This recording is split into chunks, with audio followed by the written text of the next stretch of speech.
கதிரேசன் வழக்கறிஞர். இவர் வந்து சிவராஜ், மிஸ்டர் சிவராஜ். இவர் one of the complaint PSC காலேஜோட ஒன் ஆஃப் தி ட்ரஸ்டி. இவர் வந்து Prem Chitra energy India private limited இந்த கம்பெனியில் இவங்க ஃபேமிலி மெம்பர் வந்து டேரக்டராக இருக்காங்க. இதில் வந்து அஸ்வின் குமார் A1 அக்யூஸ்ட் வந்து இந்த கம்பெனியில் ஒன் ஆஃப் தி டேரக்டர் உள்ள வந்துட்டு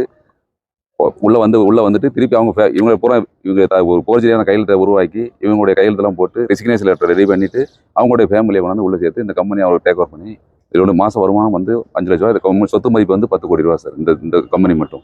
இதுவோ இன்னும் 200 கோடி ரூபா சொத்துக்கெல்லாம் அபகரிச்சிருக்காங்க. அதெல்லாம் விசாரணையில் இருக்கிறது. வழக்கு விசாரணையில் உள்ளது. 200 கோடி சொத்து அமௌண்ட் ஒரு 100 கோடி ரூபா அமௌண்ட்டையும் சீட் பண்ணியிருக்காங்க. இந்த மொத்த டோட்டல் ஃபேமிலியை வந்து சீட் பண்ணி ஏமாத்திருக்காங்க. அது விஷயமா போகிறது வழக்கு விசாரணையில் இருக்குது. மொத்தம் எவ்வளோ அமௌண்ட்டு சார்? ப்ராப்பர்ட்டி ஒர்த் வந்து 200 crores சார். அமௌண்ட் வந்து 100 crores சார். 100 crores அமௌண்ட் மட்டும் 300 கோடி ஒர்த் சார். டோட்டலில் சீட் பண்ணியிருக்காங்க. இவங்க டோட்டல் ஃபேமிலி வந்து 2013 சென்னைக்கு வராங்க. சேலத்தை சேர்ந்தவங்க அவங்க.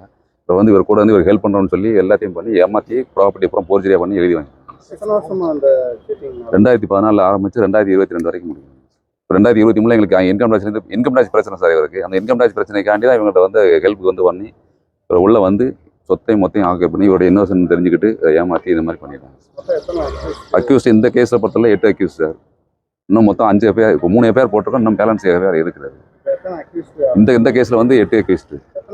இப்போ 3 பேர் அரெஸ்ட் பண்ணியிருக்காங்க. சரி, சீலாதேவி A1 ஒய்ஃபு, A1 டாட்டர் தீக்ஷா, அவனுடைய சன்னின்ல வந்து சக்தி சுந்தர்.